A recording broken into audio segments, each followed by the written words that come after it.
In response to attacks by locals on American merchants operating in Fiji, the U.S. Navy launched the first and second Fiji expeditions. These punitive expeditions were carried out in 1855 and 1859 respectively.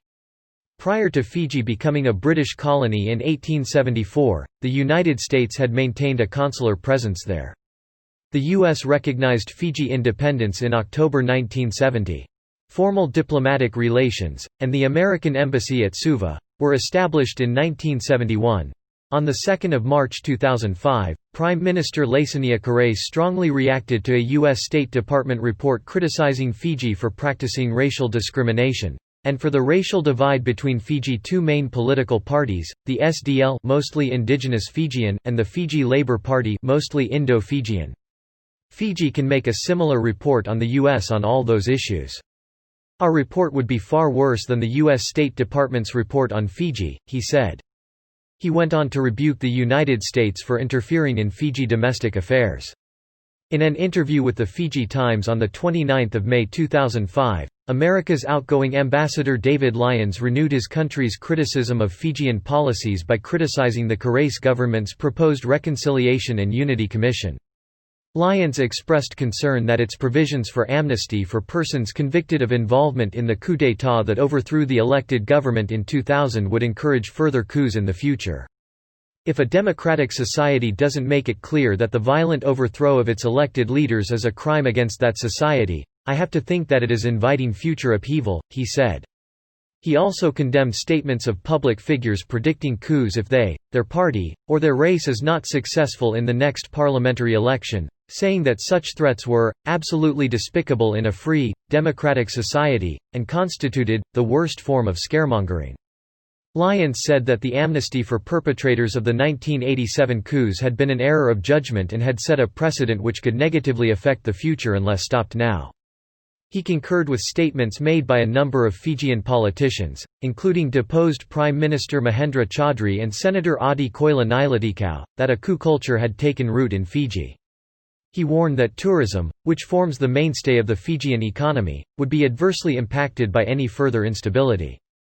He believed, he said, that the Correia government was sincere in its commitment to democracy, and acknowledged positive steps taken by the government to restore the rule of law. He added a word of caution, however, all of these positive steps will vanish in an instant if there is another coup or sufficient political upheaval questioning the legitimacy of future elections. On 12 July, however, Lyons cautioned the Fijian military against using the legislation as a pretext for a coup d'état. Their concern over the proposed law was understandable, he said, but it did warrant the overthrow of the government. Extra-constitutional action against a duly elected democratic government is unacceptable, he said. A coup would be detrimental not only to Fiji, but to the entire Pacific region, Lyons said.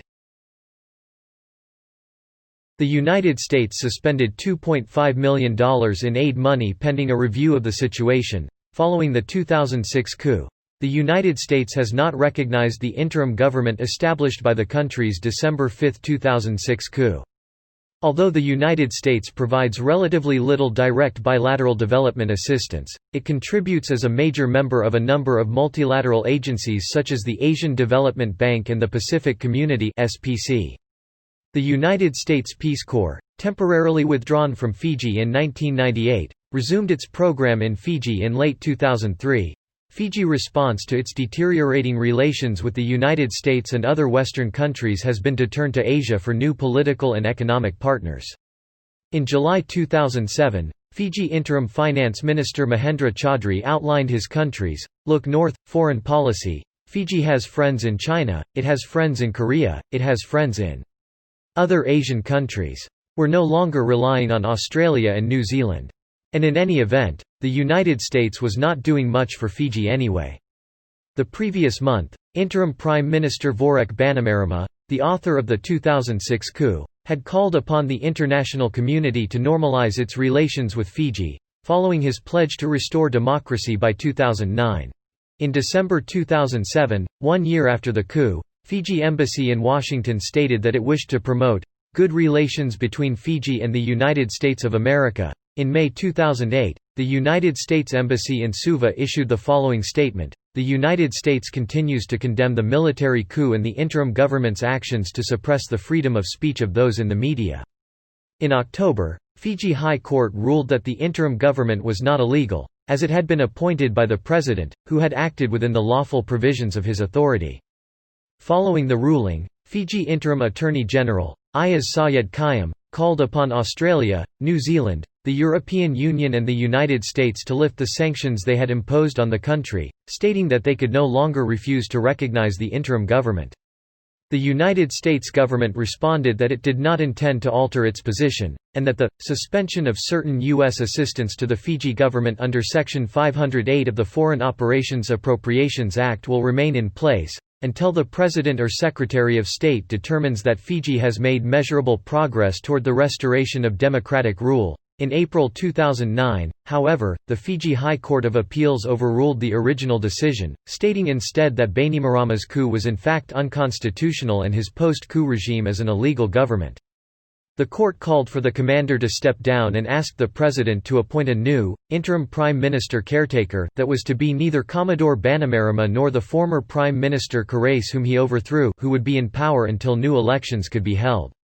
The president responded by abrogating the constitution and illegally removing the judges and thereby, Fiji judicial system as a whole. Bainimarama's government remains unrecognized by Australia, New Zealand, the EU, and the US among others. In May, Fiji became the first nation to be removed from the Pacific Islands Forum for Human Rights Abuses and is currently in danger of being removed from the Commonwealth as well. The U.S. Embassy in Fiji is located in Suva. Fiji maintains an embassy in Washington, D.C., as well as a permanent mission in New York City at the United Nations. Fiji also maintains honorary consulates in Los Angeles, San Francisco, Chicago and Dallas. Fiji Embassy to the United States is accredited to Canada and Mexico. The United States Embassy to Fiji is accredited to Kiribati, Nauru, Tonga and Tuvalu.